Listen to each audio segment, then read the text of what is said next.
Thank you very much for having us today. I'm Mehdi Shishabor. I'm the Director of Cardiovascular Interventional Center here at UH. And I have the honor today to be here with Dr. Stephen Philby, who is the Director of the Cardiac Cath Lab here at UHCMC. Today, we would like to present to you a case of a ST elevation MI and then have an interactive session together discussing the role of ST elevation MI in the era of COVID pandemic. Dr. Philby, can you start with the case with us? Thanks, Dr. Shishabor. So the case I'd like to present is a 60-year-old female smoker who awoke with chest discomfort and nausea, several hours of chest discomfort, and contacted EMS. This was her original presentation ECG obtained by EMS. You can see the complexes here that are circled indicating significant ST segment depression in leads V1, V2, and V3. The patient was taken immediately to the cardiac catheterization lab. And here I'm going to walk you through this angiogram. This is the catheter that's inserted from the right common femoral artery. So this tube here is coming up over the aorta and inserted into the left main coronary artery. The operator is injecting contrast or X-ray dye into the blood vessels of the heart, the so-called coronary arteries.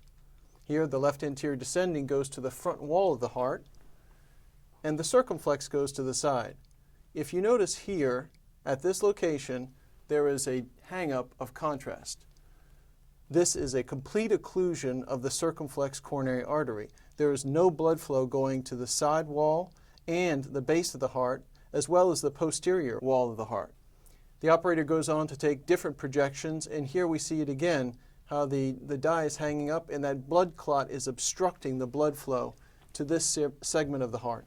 The operator in this situation also goes on to study the right coronary artery. Now there are two blood vessels supplying the left side of the heart, and there's a single blood vessel supplying the right side of the heart. This vessel does not have any blockages that are significant. The cardiologist then proceeds to intervene upon the obstructed vessel. So here we see the delivery catheter, the guide catheter, and through that guide catheter is inserted a small wire. That wire is about 14 one-thousandths of an inch. So it's about just a little bit larger than the diameter of a human hair. It crosses the blockage. Here we can see the blood clot formed in the center part of that vessel, but the blood flow is already starting to improve.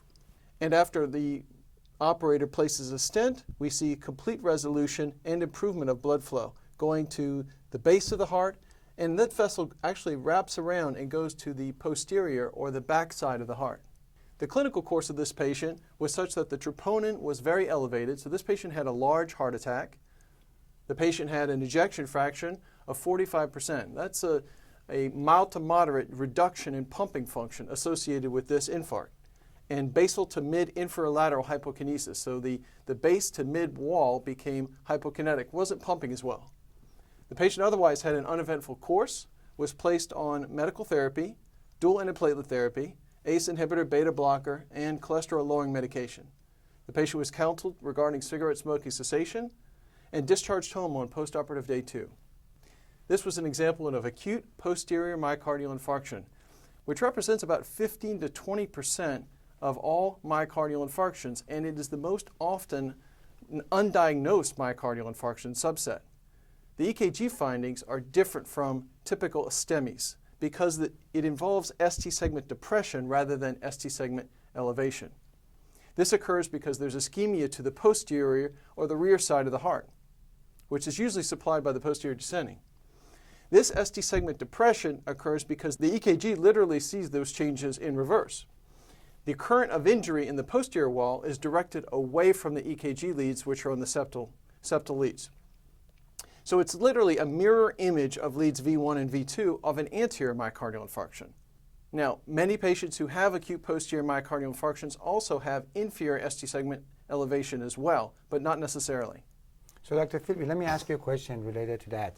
So if I'm an EMS, and we are so indebted to our EMS because of their role in trying to bring these patients so quickly to the cath lab because of the door-to-balloon time.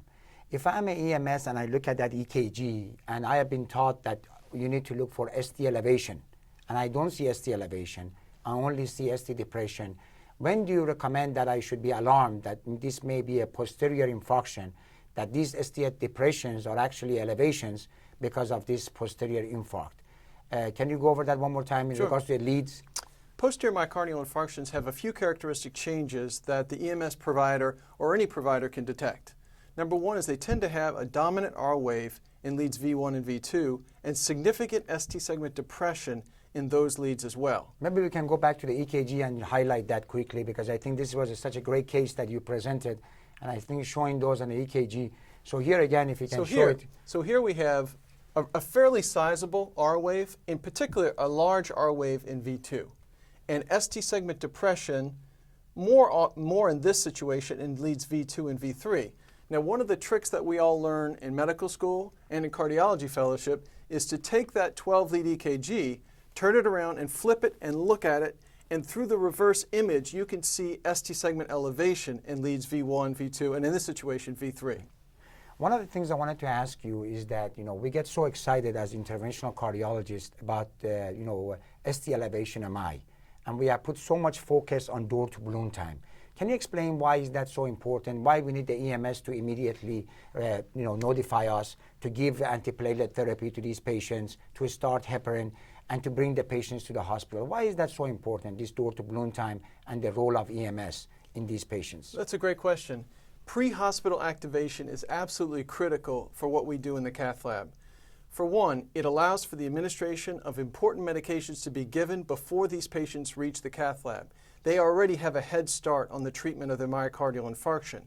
That also allows us to not administer other intravenous medications during the procedure, which reduces the risk of bleeding. So it improves outcomes and reduces the risk of bleeding. Door to balloon time is critical. As we saw in this case, there is a blood clot most often formed in the blood vessel. During that period of time, there is no blood flow going to the affected area of the heart. Therefore, the heart begins to die. The sooner that we can get that blood vessel open and restore normal blood flow, the better the outcome for the patient.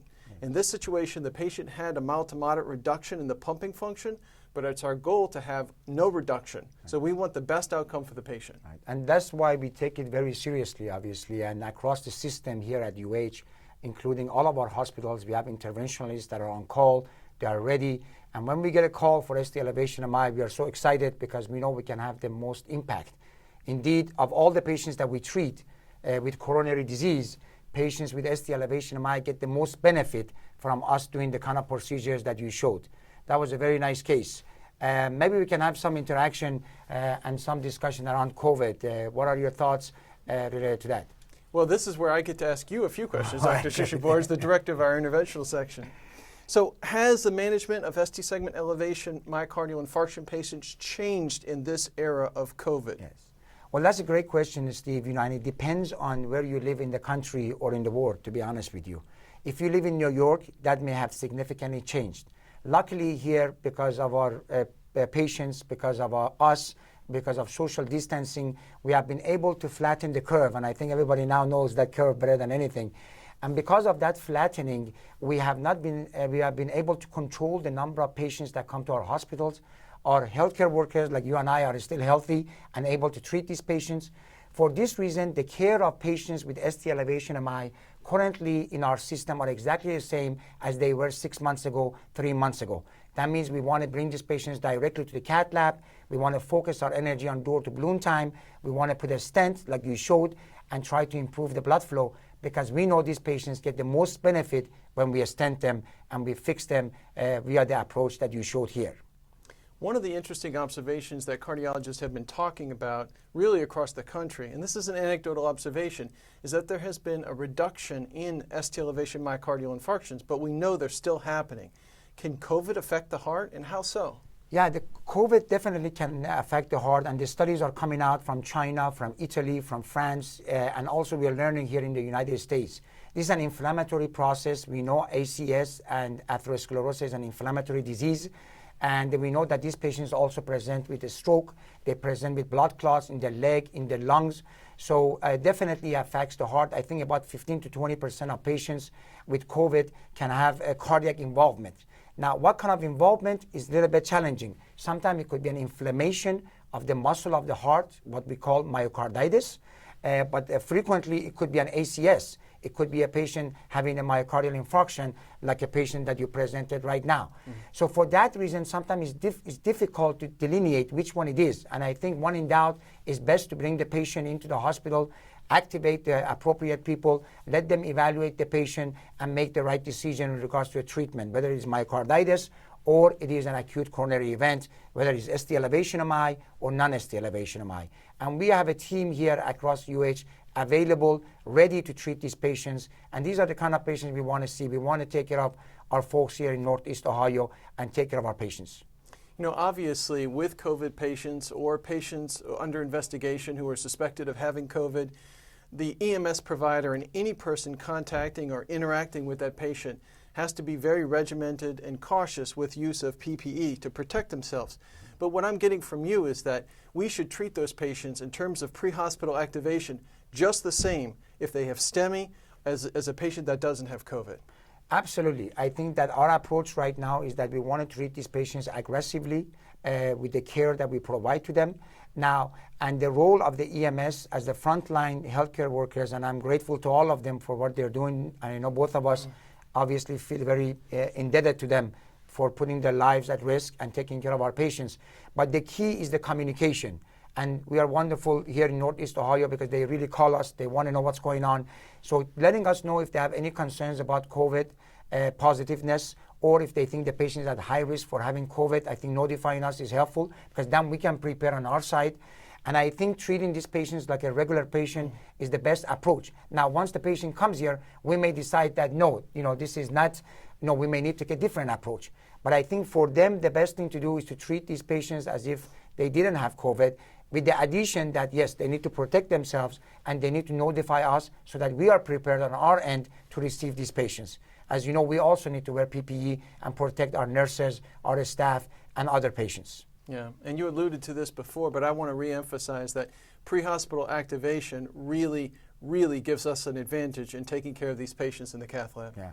I think, you've been very active. We've been at the forefront of coming up with protocols and ways that we can protect our patients, protect us. We don't want patients having chest pain and heart attack staying at home. We take a lot of precaution to make sure that we don't give this virus to other patients that don't have COVID. So I think many of our patients should feel comfortable knowing that, we're taking protective measures to protect those individuals that don't have COVID, that are having a heart attack, but also taking extreme measures to make sure if the patient does have COVID, that we are protecting everyone, including our nurses and our physicians. Yeah, definitely. I think it's been great. I really appreciate your time. Thank you for the beautiful case that you showed. I think it was interesting to see how sometimes a heart attack can hide and the nuances of the EKG.